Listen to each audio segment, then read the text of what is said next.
Il y a quelque chose de culturellement important pour les gens d'ici qui se sont établis en Amérique du Nord dans un secteur vraiment pas facile. La batture entre l'île aux Oies et l'île aux Grues, abondance de gibier à plumes, ben, c'était l'endroit où Jean-Paul Riopelle, plus tard, a su reconnaître ces oiseaux-là et puis surtout la lumière. Il prend toute cette nature-là, puis il l'anime, puis il raconte une histoire avec. Fait que c'est du cartoon, un peu.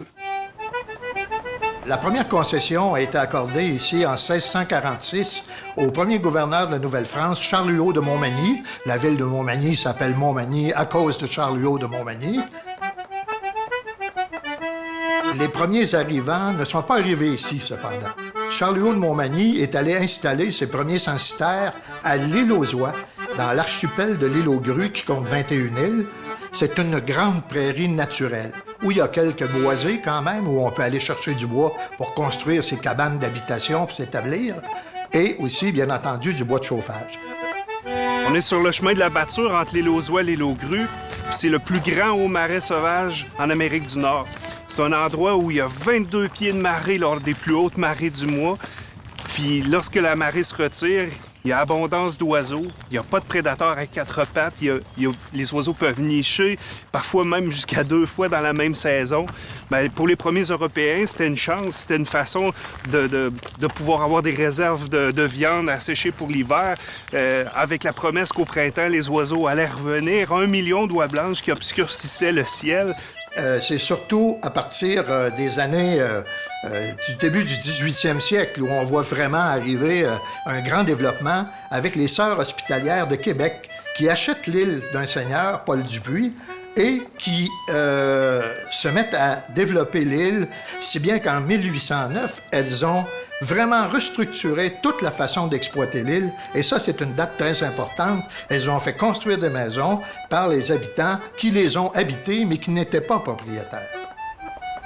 Ce qui nous mène à 1854, à l'abolition du régime seigneurial, qui, en fait, n'a pas été aboli à l'île aux Oies. Le régime seigneurial, entre guillemets, s'est terminé en 1964 à l'île aux Oies. C'est assez extraordinaire.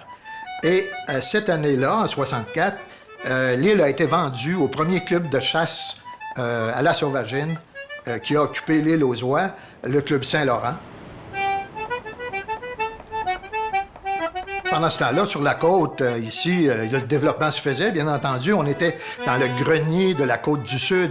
Ça fournissait les céréales à tout le Bas-Canada, finalement. Après ça, plein de monde sont venus s'établir ici. Pointe-à-la-Caille, qui a été fondée à la fin des années 1680, a dû être fermée parce qu'il y avait un problème d'érosion. Ce qui fait qu'aujourd'hui, on retrouve ici le cœur du village en haut, au sud, 4 km plus loin de ce qu'il était originellement près du fleuve. Tout ça a évolué, il y a eu des marchands, il y avait plein de monde qui sont venus s'établir, des artisans et tout et tout. Et on arrive au 19e siècle où là, Montmagny devient vraiment un chef-lieu et c'est prospère. Et, date importante, 1867, hein? C'est pas que l'année de la Confédération, c'est l'année où vient s'établir Bélanger.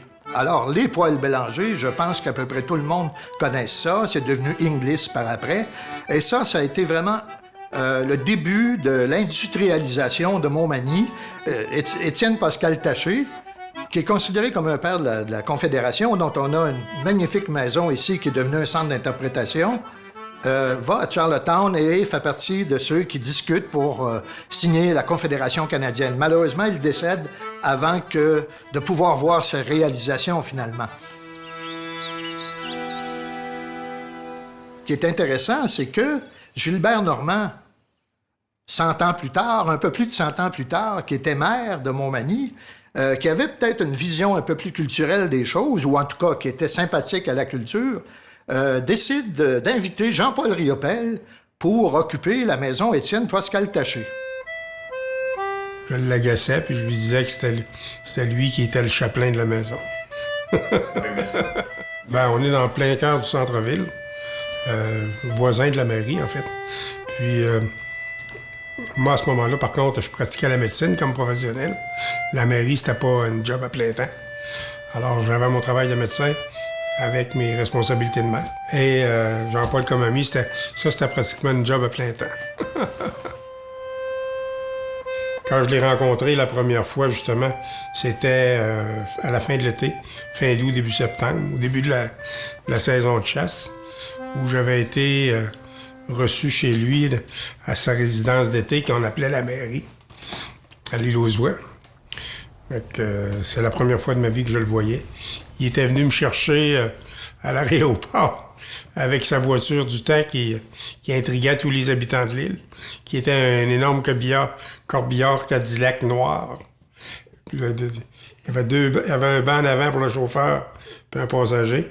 Puis Jean-Paul avait une chaise de parterre installée en arrière dans laquelle il s'assoyait. Puis ça brassait pas mal à Montmagny dans ce temps-là. On essayait de remettre la ville sur des rails économiques. Puis il était intéressé à ce qu'on ait un dialogue ensemble. Montmagny, à l'époque, l'hôtel ici, le Manoir des Érables, puis le Festival de l'Oie Blanche étaient les deux choses que la majorité des Québécois connaissaient de Montmagny. L'autre fois qu'on s'est vu, c'était au Manoir des Érables où on a pris un repas ensemble, en compagnie de Renaud Cyr. Puis là, les liens ont commencé à se créer tranquillement. Il venait ici parce qu'il aimait ça. Mon père était authentique, fait qu'il venait voir mon père, il passait par la porte de la cuisine. Tu sais, ce qui est bien quand tu voyages ou que tu t'appropries des lieux, c'est que aussi que tu as cette impression-là d'être chez toi ou d'être chez des amis. À partir du moment où il a commencé à résider ici, jusqu'à temps qu'il parte, durant, je dirais, les 60 quelques semaines, on mangeait ensemble au moins 3 à 4 fois par semaine, les deux familles. Là, quand c'était pas ici, c'était chez moi ou dans un restaurant de la ville. Mais on était souvent ensemble. C'était quelqu'un de très simple aussi. Ça, c'est pas quelqu'un de complexe à côtoyer. C'était quelqu'un qui aimait le monde, qui regardait les anecdotes, qui regardait les scènes humaines. D'abord, Jean-Paul Riopel, au sein de la municipalité, parce que beaucoup de gens de l'international et du Québec, d'un peu partout, venaient visiter Jean-Paul. Quand, en 91, il est retourné à l'île aux Oies, c'est là qu'il a peint la Rosa Luxembourg. Puis par la suite, il a acheté le manoir Macpherson à l'île aux Grues, puis il a décidé de résider là en permanence. Alors Jean-Paul Riopel, finalement, avec toute son intégration de cette culture, de cette nature, son amour des lieux aussi, bien, il incarne la majesté, la grandeur des lieux ici, et il est devenu un ambassadeur mondial.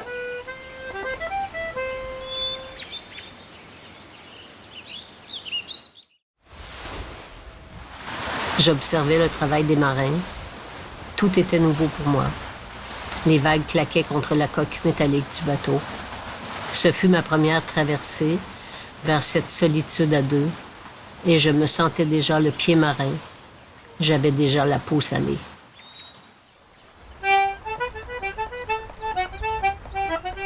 Mon mari était sur le traversier.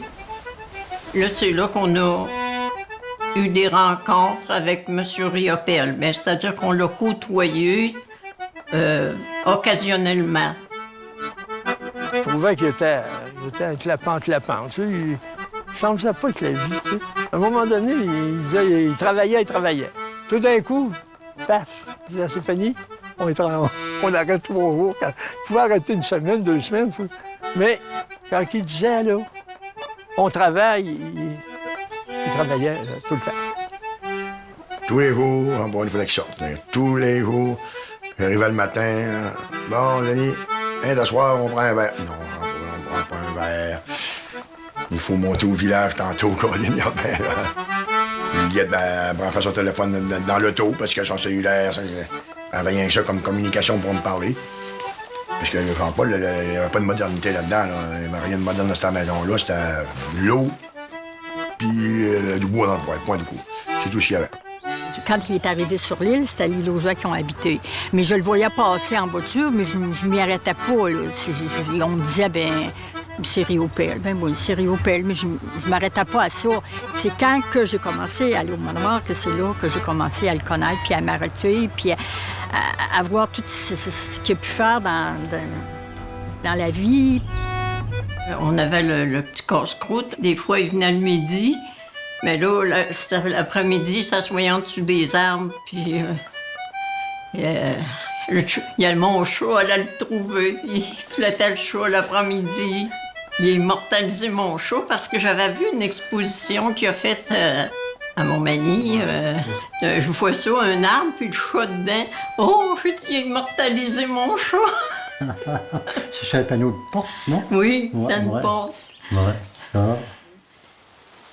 Et dans cette neige qui tombait de rue, Oscar, pour la deuxième fois, le marin barbu et discret qui manœuvrait le Grue des Îles pendant la saison navigable, nous apportait ce qu'il y a de plus précieux, une corde de bois. Il avait manqué de bois. Vous avez été guimené du bois chez le gagné, puis du bois de grève que j'avais ramassé. Je ramassais du bois de grève, puis pour chauffer dans ma cave, puis j'en avais des cordes de plus, puis on avait été emmené un voyage de camion, là. Quand il a décidé, le premier hiver, de passer l'hiver à l'île aux Oies, en 93, je pense, de le voyager là-bas. Jean-Paul, c'est tout un contrat qu'on a là. La route est fermée, on a les grandes marées, mais Jean-Paul ne connaissait pas ça. Et tu vivais en Europe toute ta vie, tu t'en viens ici, je suis sur une autre île qui n'est pas entretenue vraiment, pas de courant, pas rien.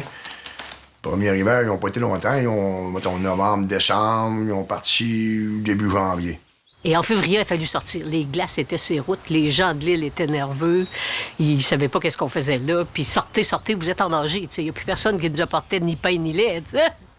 Alors, on est arrivé ici. Le constructeur avait dit, celui qui nous avait fait des travaux, dit, je vous conseille de fermer tout le haut et d'habiter une seule pièce en bas. Et Jean-Paul est arrivé, puis il aimait beaucoup les grandes choses, les grands espaces. Il a dit, je ne vois pas la raison pour laquelle on n'habiterait pas le manoir en entier. Alors, on a tout ouvert les portes. On a tellement eu froid cet hiver-là. C'était absolument incroyable. Les souvenirs que j'ai, là, c'est quand M. Cyr m'appelait du manoir des Arabes. Il me téléphonait. Hey, il dit, veux-tu que je traverse? Il dit, on va aller voir Jean-Paul. Il dit, il faut aller le faire rire un peu. Huguette a dit, Yvette, est-ce que tu serais capable de m'offrir quelques heures par jour pour venir te tenir compagnie à M. Riopelle?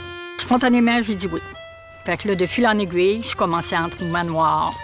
Puis j'étais vraiment comme dame de compagnie. Puis là, je m'en allais au bateau Yves, là. Puis là, il n'y avait rien qui le distrayait. C'était le coucher de soleil. Jean-Paul faisait des siestes à l'extérieur, à part l'hiver, là. Mais c'est un homme qui aimait se coucher dehors, sentir le vent dans le nez, puis sentir ça sur son visage, entendre les oiseaux.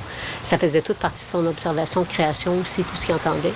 Et ici, la place pour faire sa sieste, c'était en dessous de ce grand peuplier de Lombardie.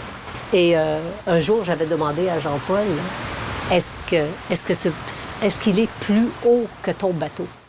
Il a regardé, il a dit, mon bateau est encore plus haut que ça. Et c'est là que j'ai pensé que Jean-Paul avait continué toujours à rêver de naviguer, tu sais. Puis ici, c'est le fleuve. On entend la mer ici, là. Tu sais, c'est pas un lac, hein. On entend la mer monter. C'est complètement plein de vie.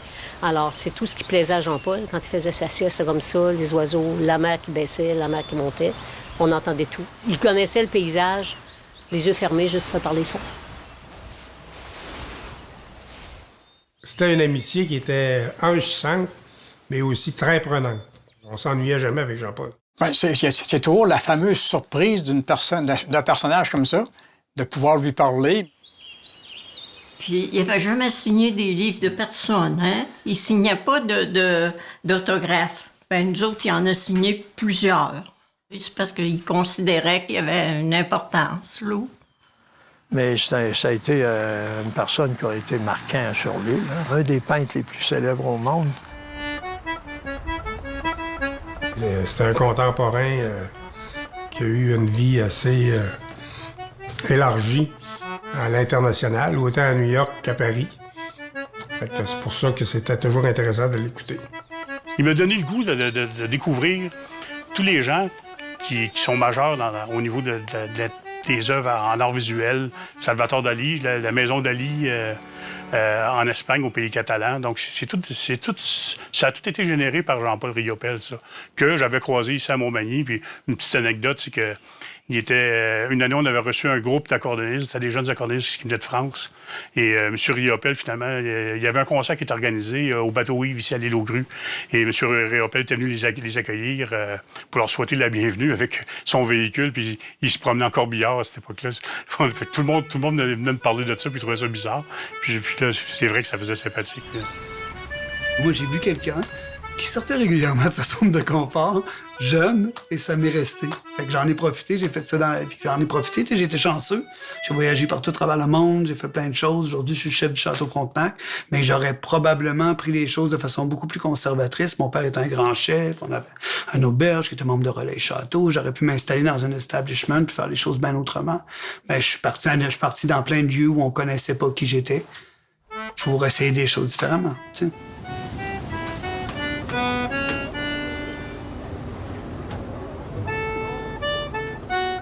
Parce que bien souvent, même quand ils traversaient, il y avait toujours quelqu'un pour l'aider. Là, je sais pas si c'était un préposé ou un infirmier. Souvent, ils voulaient y parler. Ils faisaient monter sur le quai pour y parler. Mais des fois, ils ne parlaient pas. Des fois, ils parlaient, des fois, ils parlaient pas.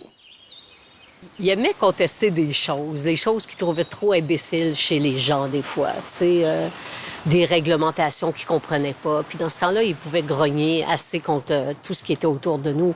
Mais c'est pour ça que c'est un homme qui aimait plutôt être concentré dans ses choses et puis de faire des choses, et non pas d'être négatif, tu sais. Pour ça qu'il a produit autant. C'est un des peintres qui a produit le plus, tu sais. C'est incroyable, là. Mais j'aimais sa présence. J'aimais rester assis à côté. J'aimais le regarder. J'aimais quand il me regardait, ses yeux. Là, les yeux, il parlait pas. C'est un homme qui parlait pas beaucoup, mais ses yeux parlaient, par exemple. Juste son regard, là. On pouvait comprendre bien les choses dans son regard. Son regard et sa poignée de main. Obligatoire à toutes les fois. Tu rentrais, tu sortais 10 fois dans la maison. Il te donnait la main tout le temps. Il donnait la main, puis sa petite main froide. Puis moi, j'ai des bonnes mains quand même. Là. Il donnait la main, puis il le serrait. Puis, il me semble, je le sens encore. Ça m'est resté tout le temps, ça. On sait des fois ici le dimanche, puis il disait quelque chose. Il y avait un petit quelque chose sur son char, puis je sais que t'en parles. Non, on va vous le faire, on va le mettre tout de suite. On va le faire tout de suite. Tout de suite. On va vous faire ça tout de suite. C'était pas grand-chose. Une fois, changer un wiper au bout de des petites affaires. Puis... Il demandait un vieux siège d'une vieille machine. Il était venu, il y avait une vieille bâtisse en face du manoir, puis il avait vu dehors qu'il y avait une vieille moissonneuse avec un ancien siège d'acier, tout troué, qui voulait avoir, puis là, c'était pas démanchable, puis regarde, il est venu à la maison, je vais te le démancher, puis je te le descendrai, mon nez, regarde bien, il n'y a pas de problème. Que là, moi, je savais pas jusqu'où ça irait, ça. Je pense que c'était à 45 pieds, je pense. Puis là, bon, OK, il va vous dérouler ça. Moi, j'avais ça au sol en 100 pieds, j'avais ça des gros lots. Fait que là, ben, j'ai déroulé ça. Puis là, ben, moi, je savais pas, là. Moi, je pensais qu'il couperait ça, tu sais, puis que ça serait des petites toiles. Mais non. Ouais, ben, Jean-Paul, il avait des grosses bûches, puis il m'avait demandé, il voulait avoir toutes sortes de modèles un peu. Des bûches bizarres un peu, puis il y en a des bizarres, comme on peut voir là, en dessous, là. Puis ça a fait, là, regarde, on l'a prouvé que, regarde, la peinture est dessus, puis ça en est servi, puis tu vas mettre les vraies bûches sur Rosa, puis c'est ça qui est là. C'est vraiment ça. On était invités au vernissage de Rosa Luxembourg. Puis on avait acheté là, toute la grande série là, qu'on développe. Là, on l'a là, aussi. On l'a en dessous du matelas depuis ce temps-là. Oui, elle est en dessous du matelas parce qu'on veut pas qu'elle se froisse puis qu'elle se brise. Elle est en dessous de notre matelas. Quand il y a des expositions comme ça, comme l'exposition de la bibliothèque de Montmagny, je trouve que c'est des moments importants pour chez nous. Puis c'est sûr que c'est là, à ce moment-là, que les souvenirs reviennent. Ça a été un bout de ma vie que j'ai bien aimé.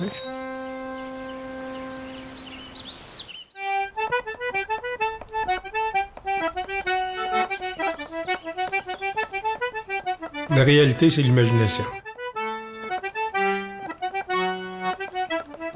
De cette génération-là, il y a eu très peu de gens. Ils sont une poignée, peut-être une cinquantaine de personnes qui auront rêvé très grand à ce que l'art puisse changer la vie.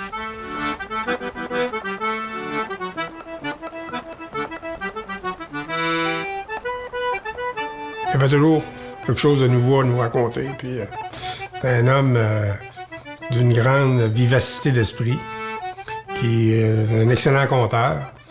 Puis il y avait toujours des choses inédites aussi à nous raconter parce qu'il a connu des gens comme Picasso, comme Dali, je pourrais en nommer plusieurs. C'est tout un univers qui est grâce à M. Riopelle que j'ai découvert. C'était l'histoire, finalement, artistique, culturelle, intellectuelle également du Québec, à partir des années 1918, aller jusqu'aux années le début des années 2000. Il y avait toujours un bout d'aventure avec Jean-Paul Riopelle. Il aimait faire pleurer les enfants. Il leur faisait des grimaces jusqu'à ce que l'enfant découvre que c'était un jeu. Alors Jean-Paul pouvait insister pendant 15-20 minutes à faire le lait, à s'étirer les oreilles, à faire des grimaces, à faire des bruits. Puis l'enfant pleurait et finalement se rendait compte que Jean-Paul était en train de jouer avec lui. Et là, il l'avait gagné. C'était un homme puis de peu de paroles, mais un homme extrêmement bon, sympathique, généreux. Il dit dans la vie, il dit si tu veux bien vivre, il dit garde les femmes de ton bord. Ça, je me rappellerai toujours de ça. Il dégageait tellement, il avait un charisme tellement grand, les gens savaient qu'il avait affaire à quelqu'un d'important. Sans connaître le nom, sans savoir ce qu'il faisait, il dégageait beaucoup, beaucoup.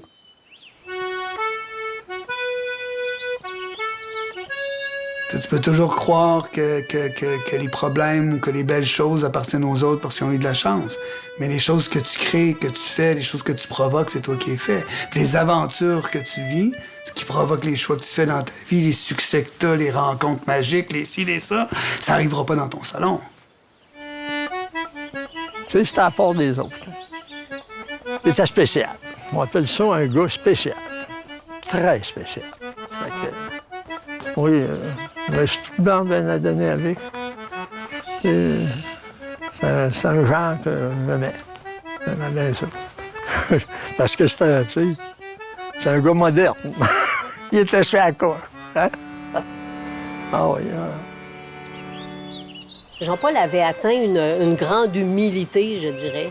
Il s'était grandi comme humain. Comme bien des gens, il savait qu'on était un grain de poussière, tu sais, dans tout cet univers-là. Puis même lui, même s'il a traversé les continents, qui a été connu partout, puis qui était adulé, il restait cet homme fragile, comme ça, qui avait peur de la mort, qui avait peur des séparations, qui avait peur de perdre des gens.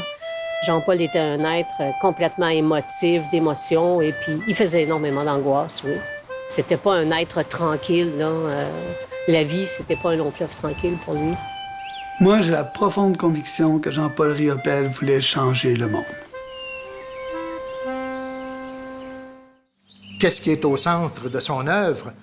C'est la Grande Oie Blanche. C'est l'âme de la région. Il allait chercher les détails et il les agrandissait. On regarde un cadre, une toile, on regarde un cadre, bien là, l'œuvre, on voit l'œuvre en premier.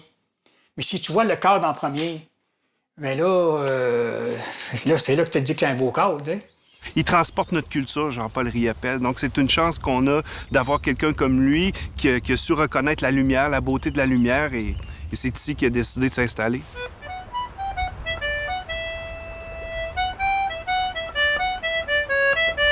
Il voyait des affaires qu'on ne voyait pas. Hein, il y en a qui disaient ses œuvres. C'est parce qu'il y en a qui ne comprennent pas. Hein. Il dit, non, c'est un des barbeaux, c'est ça. Non. Ouais, c'est pas en fait. La grande majorité de ses œuvres ont été faites à l'île aux Oies, même dans les années précédentes. Quand il s'en venait supposément passer du temps à chasse, et il passait l'automne là à peindre. Il expliquait ses œuvres, hein, puis c'était bien ça. Il y en avait partout, là. Il peignait des portes complètes des deux côtés. Les murs étaient peints. Il y en avait même la porte d'entrée était peinte. C'était... Pas convaincu que Jean-Paul adorait la chasse à l'oie, je pense qu'il adorait les oies. C'est quand même un milieu magnifique, les îles, tout ça. Puis Jean-Paul passait beaucoup de temps sur les îles. On l'a vu dans sa dernière phase en peinture avec hommage à Rosa Luxembourg, puis tout ça, toute cette idée-là de l'oie, puis là, c'était très présent dans sa vie, mais c'est quelque chose qu'il trouvait fascinant. C'est quelqu'un qui était très inspiré par la nature. puis surtout la lumière. Donc, lorsque le soleil se couche sur les îles, chaque jour, la marée est haute 45 minutes plus tard à tous les jours. Donc, c'est jamais la même température, couleur, c'est jamais la même lumière qu'on observe. Donc, les couchers de soleil, il les a jamais manqués. Et puis, dans ces couchers de soleil, on entend et on voit les oiseaux. Riopelle, il les a mangés, il les a chassés, il les a vécus parce qu'il était là avant le lever du soleil. Oui, pour la chasse, mais je pense que c'était surtout un très fin observateur. Les oies en or. Tu dis les oies en or, ça n'existe pas. Mais moi, il me les a montrés, les oies en or. Quand le soleil se couche, puis qu'il passe un voilier d'oies, puis que le soleil reflète en dessous du ventre des oies, ils sont dorés ou argentés. Chez nous, je voyais les oies régulièrement, mais j'avais remarqué qu'avec cet angle de lumière-là, il pouvait y avoir toute cette luminosité qui ressort de l'oiseau. C'est de partir de quelque chose de simple et de naturel et de réussir à l'exprimer sur une toile. J'ai trouvé ça génial. Tu sais, ça vient de tous les blancs qu'il aime, ça vient de toute la nature qu'il a observée, et puis tout à coup, lui, il en fait un amalgame et il en fait un tableau. Une oie peut contenir un soleil, une lune, et puis tous les animaux de la forêt.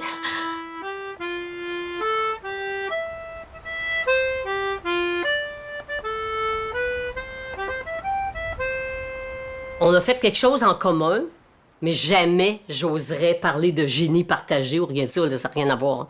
C'est vraiment, j'étais une assistante dans l'atelier, mais il m'a permis de faire les plus belles choses des fois sur ces tableaux. Tu sais, je savais où je devais mettre tous les rayons de couleur, les noirs, les blancs, fallait les laisser tout ensemble, faire attention aux dégradés de blanc parce que après ça, il allait automatiquement, tu sais, quand il allait chercher ses couleurs, ou bien il disait, passe-moi une canette, n'importe laquelle.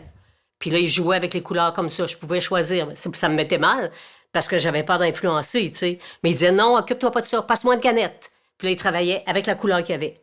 Et lui, il aimait le hasard aussi, tu sais. C'était toujours... des fois, il appelait ça des heureux accidents. C'est sûr qu'on travaille avec les couleurs de l'œuvre.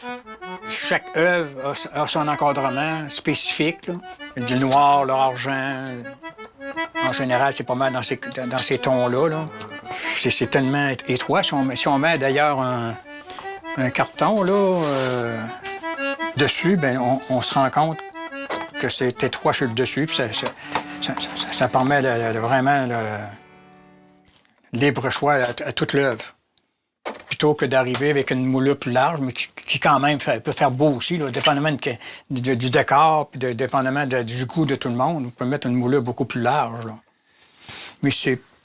Dans le cas de Riopelle, c'est tellement moderne qu'on est vraiment porté vers les moulures étroites. Finalement, l'oiseau ici, argent, c'est lui qui m'a inspiré pour aller chercher le fond argent, la couleur du papier sur lequel il a été imprimé pour refaire la même couleur, puis avec la moulure noire qui vient chercher vraiment une touche de finition là, pour lâcher toutes les lignes noires qui sont dans le tableau. Depuis 1000 ans, finalement, la chasse à la sauvagine se pratique à cet endroit-là. Et Jean-Paul Riopelle, étant un chasseur, lui aussi, un passionné de chasse même, et aussi un amoureux des oiseaux, a pu transporter ça à travers ses toiles, en faire une allégorie qui, aujourd'hui, fait que, par ses représentations, Montmagny, qui fête son 375e anniversaire cette année, en 2021, est devenu une référence en ce qui concerne Jean-Paul Riopelle. Quand on croise des gens aussi qui sont amateurs d'art visuel puis qui nous parlent de Jean-Paul Riopelle, ils sont tous fiers. Quand on leur dit qu'on vient de Montmagny, la région de l'Île-aux-Grues, tout ça, ben, ils sont tous fiers de ça. Puis ça nous rend fiers, nous aussi, comme la raison, parce que Jean-Paul Riopelle, c'est international. On est chanceux d'avoir cette exposition à la Bibliothèque de Montmagny cette année parce que c'est des œuvres qui n'ont jamais vu la lumière, qui, pour la première fois, vont être vues par les gens de la région qui connaissent ou qui pensent connaître Riopelle. Mais lorsqu'on voit ces œuvres, on comprend qu'il a bien lu, qu'il a bien vu la région, il a vu l'abondance des oies blanches. Il y a toute la faune, mais il y a aussi des indices qui racontent notre passé, notre histoire. Tu sais pas de quoi l'avenir sera fait, comment on représentera Jean-Paul, comment on consolidera son œuvre pour avoir une collection autour d'un musée ou d'un espace Jean-Paul Riopelle avec le temps. Fait que là, on les a dans notre coin, on peut les voir, puis ils font partie de nos festivités, puis ils appartiennent encore au lieu d'une certaine manière, ce qui sera peut-être pas toujours vrai. Fait que profitons-en, il faut sauter sur l'occasion.